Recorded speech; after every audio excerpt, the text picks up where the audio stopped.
Hi, it's Isabel, one of the Childfree Girls. I just wanted to pop by very briefly to invite all of you to the first ever Childfree Women Only trip that is happening in February 2022. We're going to Punta Cana in Dominican Republic. Inscriptions are open. I still have some spots available. So if you'd like to learn more, just click on the link below that we're leaving here in the description of this episode and find out how you can join us in paradise. Enjoy the show. Hi. Hola. Hi.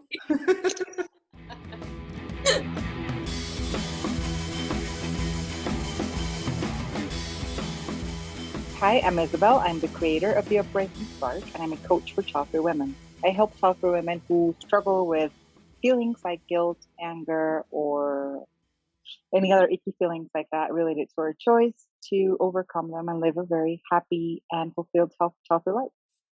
Hi, I'm Kristen Tetzi. I'm a writer who's done all kinds of writing, basically, except for poetry. I can't do poetry. Whatever I'm writing, though, I do try to, as much as I can, I try to incorporate the child-free perspective. Most recently in my novel, The Age of the Child, which is sitting behind me if you're watching. And if you're not, you can't see it, but you can find it online. Hi, my name is Lenora Faye. I'm a child-free lifestyle advocate, speaker, and moderator, most notably for the 2021 Virtual Child-Free Conference, which you can now watch on YouTube. And I also host a morning show called Child-Free Morning Chat on the Clubhouse app, part of Childfree Club. And we are the three founding non-mothers of Childfree Girls. In today's episode, we are discussing an article. I'll read the title, a little bit of blurb. You will get the idea of what this conversation is going to be about. So, this was, the source is people.com. New-Mom-Amanda-Knox says women's fertility should be taken into account with prison sentencing. Amanda Knox explains that with her original 26-year prison sentence, it wasn't just my freedom that had been stolen from me, motherhood had been stolen from me too. So we're going to discuss many things, implications with this article. Fairness, among other things. So first thoughts, first reactions to seeing something like this from the child-free by choice perspective. I just want to say first, for the people who are listening or watching us who don't know who Amanda Knox is, she's an American woman who spent time in jail in Italy accused of a murder, actually. She was accused of the murder of her roommate, which was an English woman who was also in Italy studying. And she actually spent almost 4 years in Italy in prison before they overturned the sentence and she was sent back to the US. But the whole fame, what happened, just kind of followed her. And is still kind of who she is in a way. Like she's known as the American girl who was probably involved in a crime that she was first found guilty of, and then she was found not guilty of, basically. My first reaction to this title, I know Lenora shared it with us in our chat, and I remember thinking, well, if this isn't Pronatalist at its finest, I don't know what is. Because this person is saying that basically it doesn't matter what you do in terms of if you do something like a crime, any crime, then if you're a person who wants to have a child, in this case, she's a woman, so she has a womb, she's the one who's going to get pregnant. We're going to talk about people in general. I think it's important to include men and non-binary gender people as well if they want to become parents. Then basically that should be taken into account. So basically, it's the privilege of I might become a mother, or I want to become a mother, or a father, or whatever, a parent. Therefore, dear judge, could you please shave off 20 years of my sentence? After they have allegedly done something that is very, very wrong. And there was this saying I was telling the girls just before we started recording. It's if you can't do the crime, if you don't have the time, don't do the crime, or something that. If you can't do the time, don't do the crime. Don't do the crime. Mm-hmm. Exactly. If you can't do the time, don't do the crime. Yeah, exactly. In a way. Don't be an accomplice. Don't do that. Yes. We don't know what the... Allegedly. Don't be an alleged accomplice. really don't know what happened. Nobody really knows what happened that night when this whole murder happened in Italy. But not talking specifically about Amanda Knox's case, just in general, I don't think it would be fair for anyone to say, "Oh yes, I'm gonna shave off however many years or months of your sentence," just based on the fact that you might want to become a parent or that you are already a parent. I don't think that's fair for people who can't have children, for people who don't want to have children, for people because in the end, normally the rule of measure of the law has to be the same for everyone, right? That's the whole point. What do you guys think? You would think that um, if she were suggesting that the punishment should be adjusted to account for the fact that whoever goes into prison at a certain age might eventually want kids, then I would hope that wouldn't. I would have to imagine that wouldn't involve some kind of interview. Like, would you like to have children someday? Yes, sir. Okay, we'll let you out, in 5 years instead of 24. Because then even people who don't want kids are going to say, yes, of course I want kids someday, of course. And then what are they going to do? They're going to follow you around in your life. And if you don't produce children within the next couple of years, you're back in prison.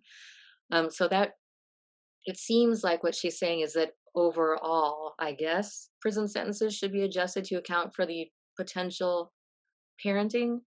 But um, if she's coming at it from the perspective of somebody who was wrongfully convicted and who spent obviously not all of her childbearing years in prison because she could reproduce right now. I don't know if she has, but She she just still new has. mom, She new has. mom. Yeah. Yeah. Oh, no wonder. Remember, Okay. that's how we'll talk about in a Right. bit. New mom. Yeah. New-Mom-Amanda-Knox. Yeah.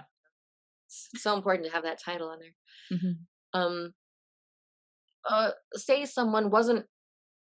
Say we know for 100% fact somebody was not wrongfully convicted. Ted Bundy was only what, like 20 something, or was he 30 something when he got caught finally and went to prison?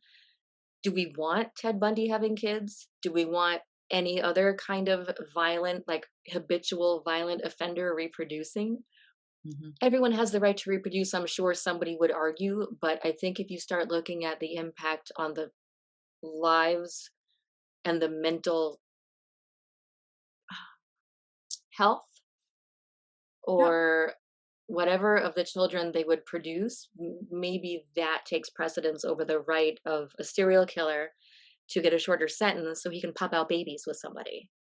That for me, it was my first reaction was the inequality thing, because, you talk about being questioned. Do you want to have kids? Yes.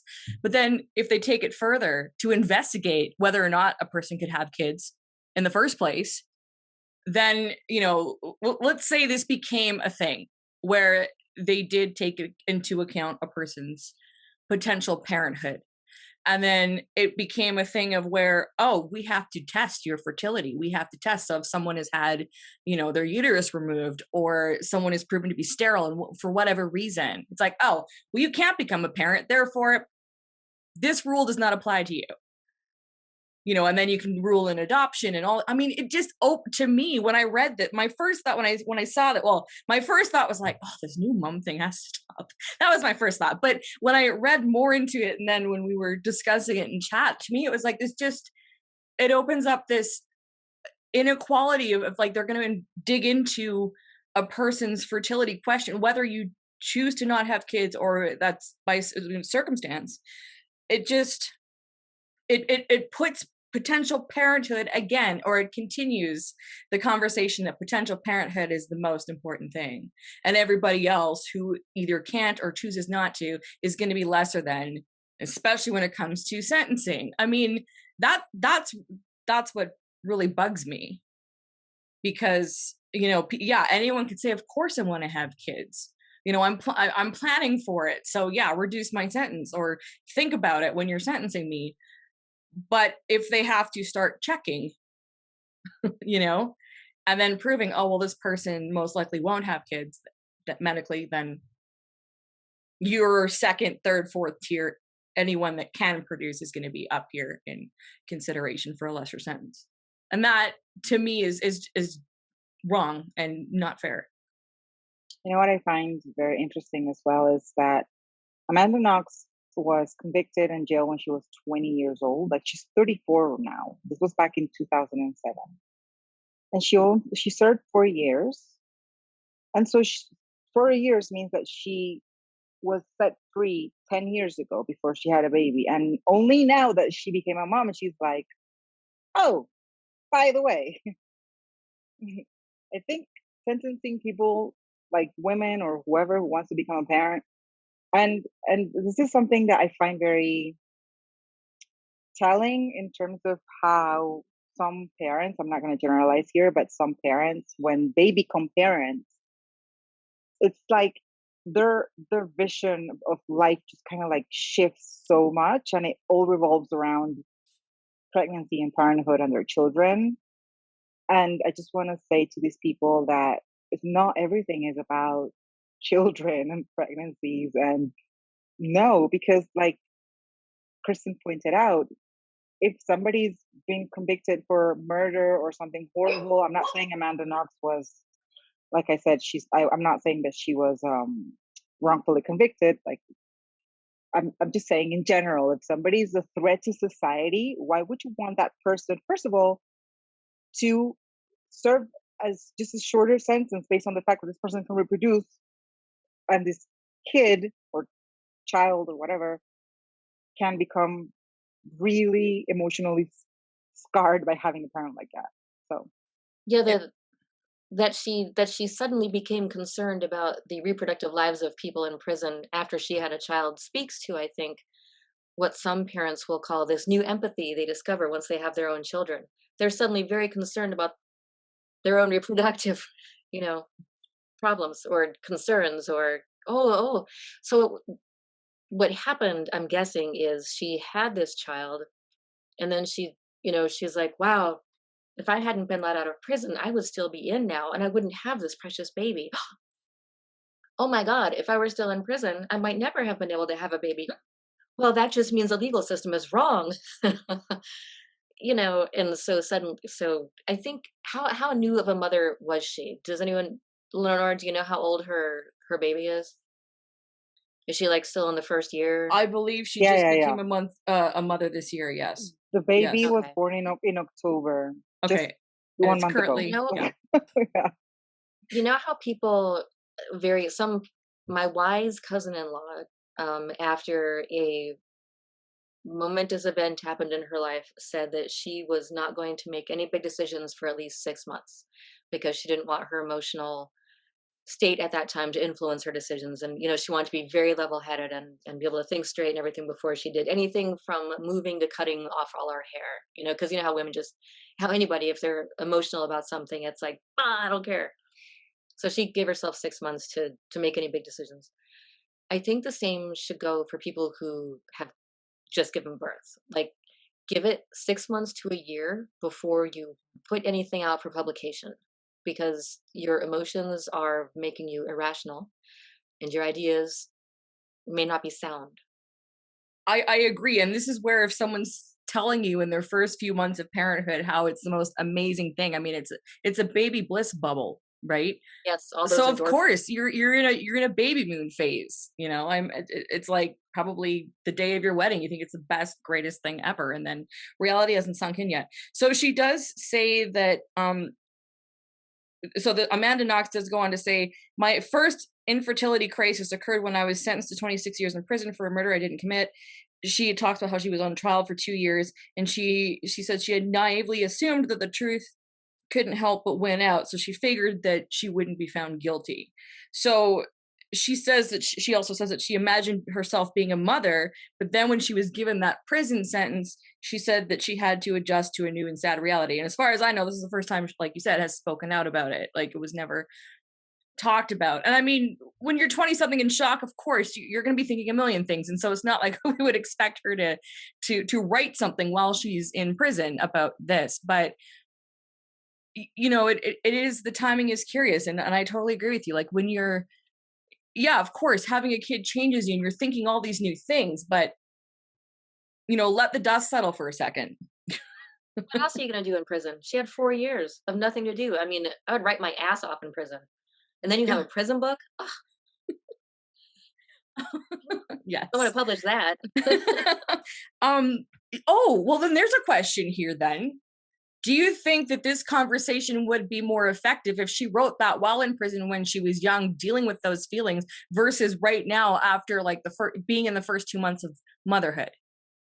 I think the idea would still be stupid, but I think it would, she would have had to have given it more thought, I think, instead of, I don't know the woman. I don't know anything about her mind or anybody's mind, but that's seriously the first thing I thought of is, oh, okay, so she's holding her baby. She can't imagine, having never had this baby Mhm. and just being so like high on the self-righteousness of procreation or whatever, that she thought it made sense to change the laws. I don't, but I don't, I can't imagine in what context that idea would would be received seriously.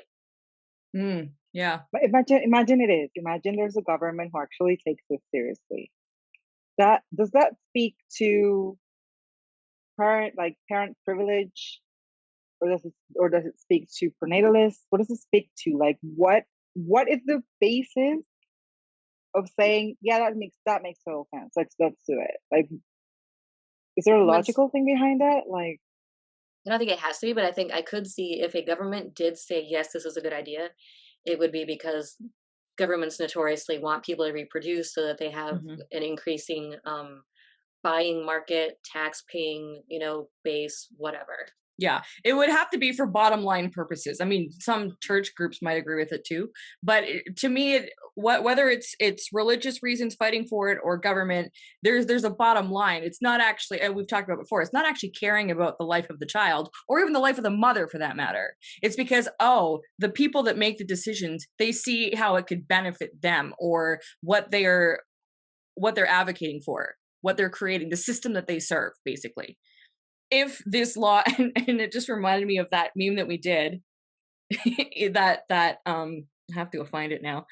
That was hilarious. That was a statement Isabel made. Then we turned it into a meme on our Childfree Girls Instagram. New mom, and this is fake, by the way, people don't forget about this. New mom single-handedly changes the laws, makes it better for future moms only. I mean, this is a classic. I mean, I thought it was hilarious. It's a classic example, but yeah, if it serves the bottom line to the system that people are working for, I could see that happening. yeah, but in this, at the same time, if it just is about reproduction, if it just is about having a child and not actually raising the child, there's plenty of people who are in jail who get pregnant. Mhm. And there's plenty of people who are in jail who get their partners pregnant who are not necessarily in jail or not, and they become parents being in jail. There are people who are thrown in jail convicted of something while they're pregnant. Like there's just so Mhm. many other possibilities. I'm not saying not speaking about Amanda Knox's specific situation, but I love watching documentaries about crime and cops and people in jail. I don't know, fascination with that. I love it. And so you see that in like jailbirds, for example, or you see it in many other not fictional but actual real like reality shows. People getting pregnant in prison all the time. So if it is only about having kids, your sentence shouldn't be like an issue, right? If it's more about being the mother or being the father and Mhm. son raising the child, then that's a whole different thing, right? Yes, but then to what Kristen said, I mean, do we want like what are the parental capabilities of some of these people who are sentenced or going to jail? Like seriously, if especially well, crime is crime, but there are certain levels of, tax evasion is one thing, murdering a bunch of people, raping people, that's a whole other thing. So, I mean, do we want these people, and that goes for all genders, do we want these people raising kids? And they do. I mean, do you know Elizabeth Holmes, the one that the Theranos founder who's on trial Yeah, for fraud right now? This is a yeah. blonde girl in the States. She was kind of emulating Steve Jobs. She wears turtlenecks. She lowers her voice a lot, and there's a woman who I mean, billions of dollars were invested in this company that she created. I mean, Bill Clinton was a supporter, all that sort of thing. And then it turns out it was all kind of fake. So she conveniently, I think, just had a child in July. So she's on trial for fraud. Big case. Got pregnant. I mean, never in anything that I ever saw of her that she said she wanted to be a mom, but she is one now. So I'm curious to see how that plays out, because her trial was delayed partly due to COVID, partly because she was pregnant. I might add. And if you're not watching this, if you're listening to us, I really urge you to go to YouTube and like come and watch Kristen's face, because that says it all. Please, yeah. Like I Kristen's cannot even describe what it is right now, but honestly, go to YouTube and watch, because that's exactly how I feel about it. You're absolutely right, Kristen. Everyone just stopped this recording and went over to YouTube. No, I didn't even think I was really making a face. No, I was just listening. your expression says it all. All right. We can end the recording now. We'll just end on Kristen's face, just like, what the fuck? It's just Oh yeah, it's insane. Yeah. It's the whole, and I feel I don't know specifics about the Elizabeth Holmes case. That's her name, right? Elizabeth Holmes. Yes. The Theranos case. Theranos founder, yeah. But it seems to me that there is something about the privilege of somebody being judged, especially if it's a woman, based on the fact that she's a mom, right? Mm-hmm. I don't know if this happens in real life. I watch a lot of crime TV, but there's a lot of, like, what I see, I don't know, I suspect that defense lawyers could use that she's a mother and she's a great mother and blah, blah, blah, just to sort of kind of look for leniency on conviction, or even, to overturn convictions, or to just find them not guilty of something. I don't know. Mm-hmm. But what I want to say is, this idea, this myth that there is around mothers being pristine and absolutely perfect, and just like they hold all the morality of the world over their shoulders, like they know everything, and they're, that sort of myth around motherhood. And then you realize that it's not true. I mean, in real life, there are mothers who are horrible people. There are mothers who are criminals. There are mothers who are criminals either by murder or something horrible like that, or tax evasion, or even, this Theranos lady. There is no difference in terms of the kind of human being that you are to commit a crime. It doesn't matter what type of crime it is. That lack of morality, that lack of empathy, that lack of just general human beingness, So. I mean, think of the mothers who have been convicted of murdering their children, I mean, okay, so hypothetical situation, but say this law of taking into account a person's fertility when sentenced. If you are on trial for murdering your own children, but you still have 10 years of fertility left, I mean, that's a great question, isn't it? I mean, think about it. It's, I mean, I feel bad for laughing, but this is the absurdity of the whole thing, because, it's entirely possible. It's like, well, she can start over, like, or at least have the kids and then give away parental rights. But at least there's children alive to replace the ones that she offed. I mean, it's just, I feel like those are kind of harsh words to say, but honestly, that's how I feel society thinks. Like it's not, it sounds stupid, but I honestly feel like that's how people think. It's like, as long as somehow we get new taxpayers in the system, like, who cares how or who or what or why or when? Like, I just feel that that's really good job with the brainwashing and with the marketing to basically teach us all how to see women. It's like, Isabel was saying that women aren't any different. We are all who we are right now. We could pop out a child in 9 months and we're still going to be the same people we are. We're not suddenly going to, transform into miraculous, do-gooders just because we have kids. But there's some shift in the way a woman looks to people when she has a kid because of Mhm. how we've been so beat into the head to think about and see mothers, whether it's in movies or whatever, how they're talked about, just any number of ways we're subtly told to see them a certain way. It's like if you've seen Summer of Sam, John Leguizamo is married to Mira Sorvino, and John Leguizamo, by the way, has a killer dance scene in Summer of Sam. You have to see it just for that scene. He's like totally sexy in that dance scene.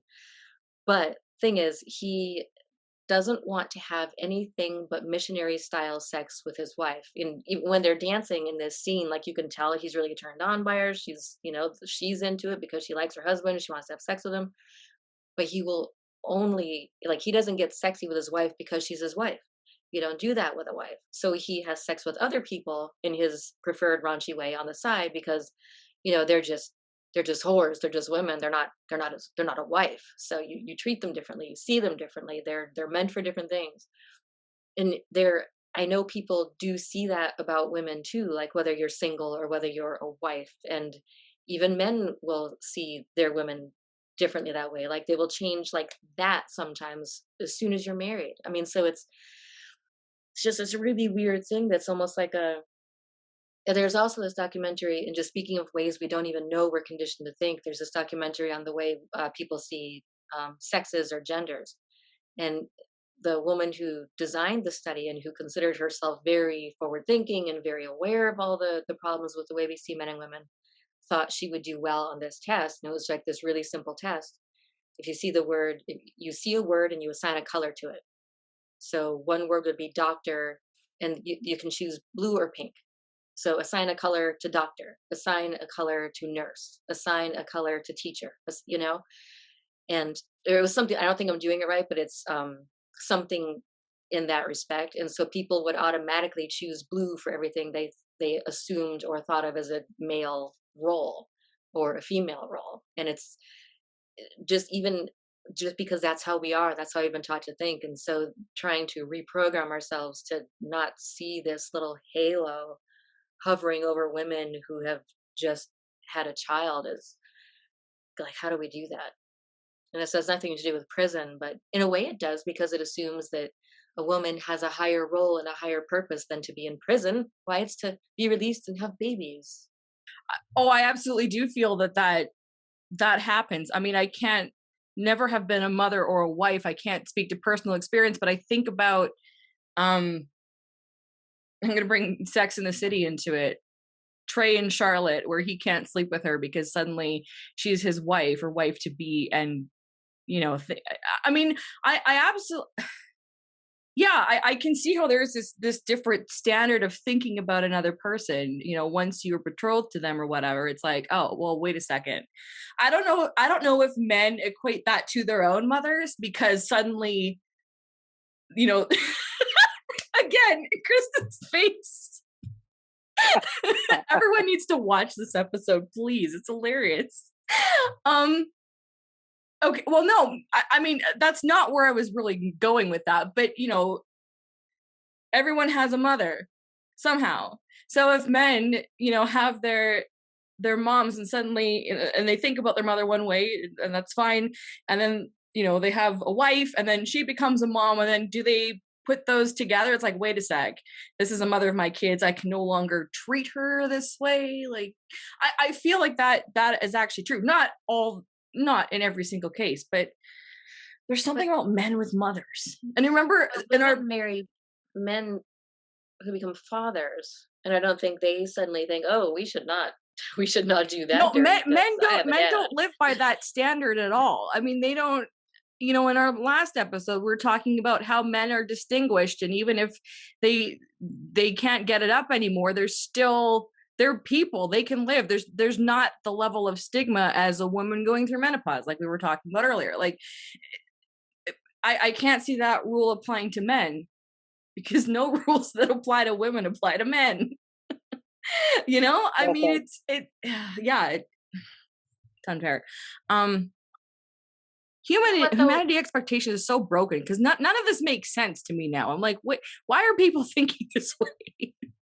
So there was an article that someone had brought to our attention on our Instagram page, and I turned this into a conversation for one morning chat, where Iran brought in a law to promote family planning, including telling the media to promote family planning. Not so different than when we see these articles and people and wherever else where it's new mom this, new mom that, because birth rates are falling, some people are freaking out about it, and it just feels like this unspoken thing of, let's promote motherhood in the media. Here's how new moms are wanting to change laws. Here's how new moms are wanting to make things better. Here are all the accolades you get when you become a mother in the media. And that there's no law here or in North America that I'm aware of that says media must do that, but I feel like it's an unspoken thing because powers that be are concerned for the falling birth rate, and so then they're bringing in all these incentives. And the rest of my thought just left me, so I'm just gonna leave it at that. Whatever you guys want to add to that. I just want to say, I don't think that there's like sort of this rule or law or anything like that. I just think that media also benefits from having more people being born, because they'll have more consumers of whatever they put out. Whatever movies or series or shows or whatever. So, I mean, if population starts dwindling, then who are they going to sell whatever content it is that they're producing? It's all about, I feel that the human race in general, it's greedy as fuck. Like everyone here is thinking about how to get rich now and live this grand life. And what's going to happen in 80 years? I don't care. Fuck it. I'm not going to be around to actually have to experience anything that's going to happen in 80 years, whether that's environmental issues, whether that's overpopulation, whether it's that, economic breakdown or whatever, you name it, apocalypse. I don't care. Whatever it is going to happen in 80 years, we're not going to be around for it. And I feel that people are in general, very short-sighted in that sense. So for them, it's more about what is it needed now for us to make money now. Everything is very short-term. And there aren't a lot of people in the world thinking about medium term or long term. And that's why we're still living in a very, very fatalist world, I think. Do either of you feel like by giving people, let's say like Amanda Knox, space in a major publication and using the title New Mom, Amanda Knox says this, and this, do you think that is kind of like a subliminal message to the masses going, look, if you become a parent, we will give you space to share your message? Or it might, someone who really has something they want to say or feel like the only way they can make a difference is by having a kid, and they see this example of, parents being given spaces in mainstream whatever, they might sway their decision to have kids. It's like, well, the only way someone's going to listen to me is if I have a child, and then that qualifies me to say whatever the hell I want, regardless of. I was going to say exactly. What is Amanda Knox's expertise? She's not a lawyer, is she? No. She's not a judge. She's not a lawmaker. But she is a convict, technically, in one country. Allegedly. Well, no, but she was convicted. She was convicted. The conviction was overturned. Yeah, but what I'm trying to say here is, if you're a major publication and you want to put something out like that, normally you would want to have somebody who's an expert on it, right? To say, but her expertise is nothing. So basically, New Mom speaks more to what actually supports the idea or the thought behind what she said. Right. It has nothing to do with. She's an author. Right.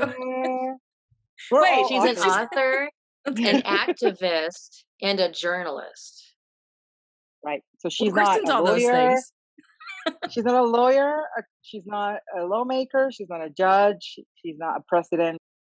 So basically, I think it's more of a way for the publication to sort of cover that. Who's saying this? Amanda Knox, and why? Like, she's a new mom. So, and that's all you need to. And that's all you need to know for her to actually have this opinion that we're going to print in a major publication, because she's a new mom. Which actually is the rest of that meme that we did, that says, and this is all spoof, by the way. So underneath that headline we had. We also wrote, potential mother of 9, her real name, lobbied government using her newborn for effect, providing that motherhood overrides years of legal training. So Exactly. so that's, I mean, that's sorry, You that still makes nailed me it. You laugh. totally nailed it. Somebody else was actually convicted of, there was a burglar named Rudy Guede, Guede, who was arrested after they Yeah. found his bloodstained fingerprints on Kircher's possessions. Yeah. And that's the person who received the conviction of, or was found guilty, correct? He was the one ultimately. Okay. Yeah. Is he a parent? Yeah. Is she I think he is. concerned? Is she concerned about his fertility? Kristen, no, I think he is actually. I think he is. Sorry.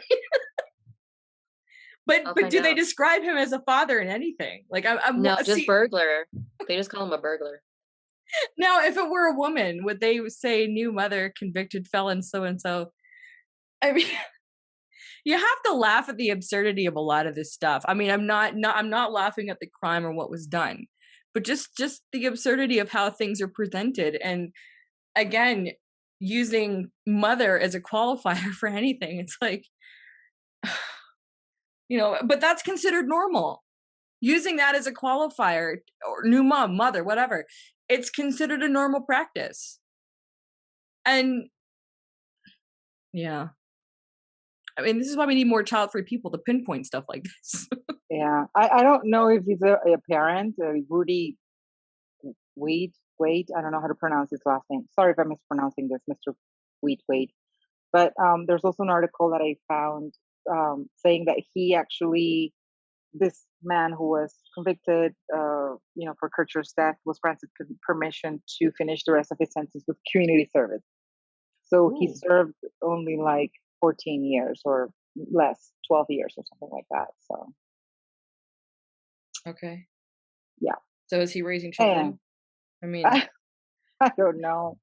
Usually wiki pages will say, usually on Wikipedia, you know if somebody has kids or something, and it doesn't say anything about any kids on that page.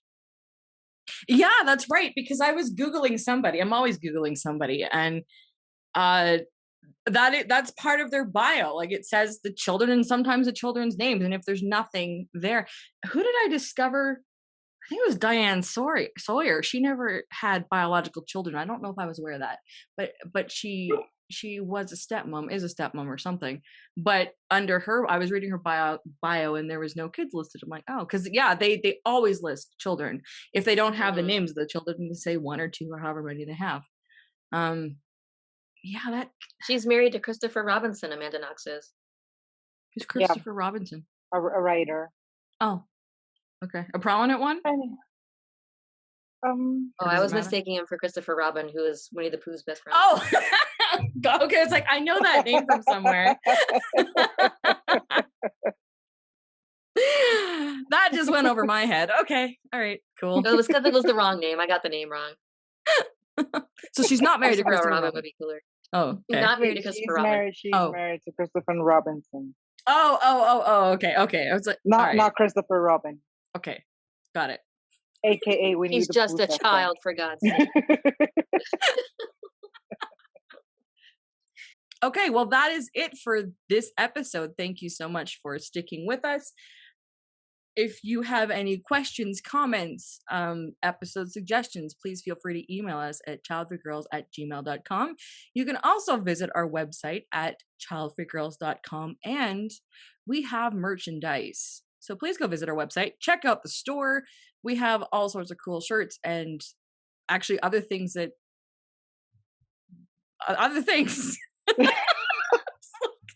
We'll edit that part out.